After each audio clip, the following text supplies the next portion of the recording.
And welcome to another weekly update from Muskogee Media. Jason Salzman along with Jessica McBride. And this is our first weekly update of the new year and under the new administration. So, Jessica, a couple of things to get to. Want to let everybody out there know Principal Chief James Floyd has named his executive officers. And he did that on Monday morning as promised in the press conference following the inauguration. Right. There's a couple of new faces and a couple of faces that have been here before. And we'll go down that list. The controller is Catherine Guthrie, Veterans Affairs Ken Davis, Tax Commissioner Jerry McPeak, Attorney General Kevin Dellinger, Secretary of the Nation James Byrd, Secretary of Interior Affairs Christopher Asbell.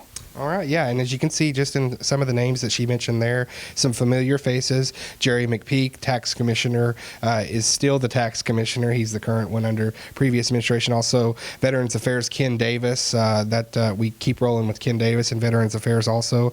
Kathy Guthrie has been around the tribe and was in the finance before, actually, so there's some familiarity there, as well as with Kevin Dellinger, Attorney General's office for several years, now taking over in the title role there in that office. Going down the list some more, we're in Secretary of Community and Human Services is Miss Nina Tiger. Secretary of Education, Employment, and Training is Courtney Josie. Secretary of Housing is LaDonna Northcross. The Light Horse Police Chief is Mr. Robert Hawkins Jr.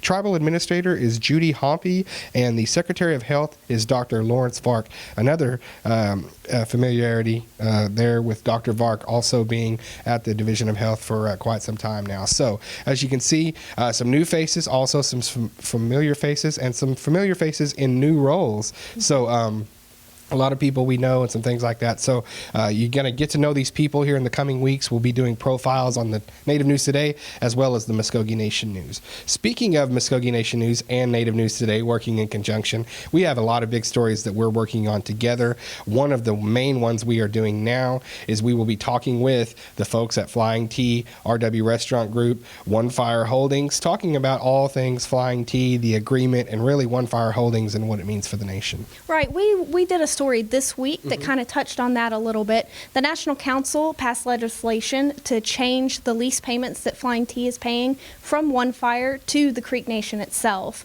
That is estimated to be about $21 million over the next 25 years of the lease. And what we're trying to do here at Muskogee Media as we transition with our new bill, and we're still in very much the infancy stages, is we're trying to gauge what the citizens want to know, the information that they would like to have on these type of things. That's what we're doing. We're asking the questions. We're getting the meat and potatoes, if you will, of these partnerships and of legislations to break it down for our citizens. And that's what we're doing with that story. You can find that in the Muskogee Nation News on your Facebook page now as well, and an upcoming feature on Native News Today. Also, Jessica, you did a story recently with the tax commissioner, as we talked about, Jerry McPeak. They had a record year this year. They did. 2014 was a record year, and 2015 was a record year. A little bit over $8 million came in through the tax commission. Now, this is through tobacco taxes, alcohol taxes, things like that, license plate tags as well.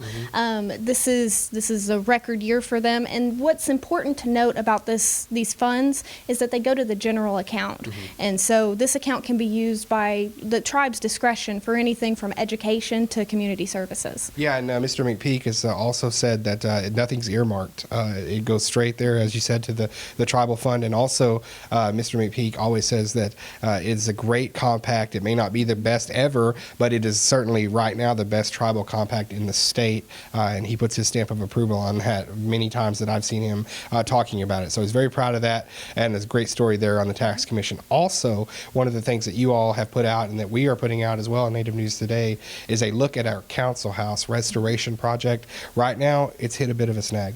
Right. There's some repairs that the council house is in need of. The Cultural Center and Archives Department has approached the council twice now, and they've been declined by the council. And I believe the amount that they're asking for is several $1 million in repairs. So we're keeping the citizens update on where that is going. All right. And what I get from the council members that have talked on this subject is, yes, it is an unbelievable piece of history that we must preserve. We must give the greatest attention to in times like this. But at the same time, it may not be the right timing with the funds right now. And also there just may not be funds there to do it. So they're looking for monies in different places, things like that. And then you have the other side of it, Mr. Justin Giles. I've talked to him about the restoration project. He is certainly disappointed that the funds haven't been allocated and were voted down because he believes that there is a real danger there. He's talked to architects. The pillars are cracking. They're in danger of coming down, and so is the bell tower.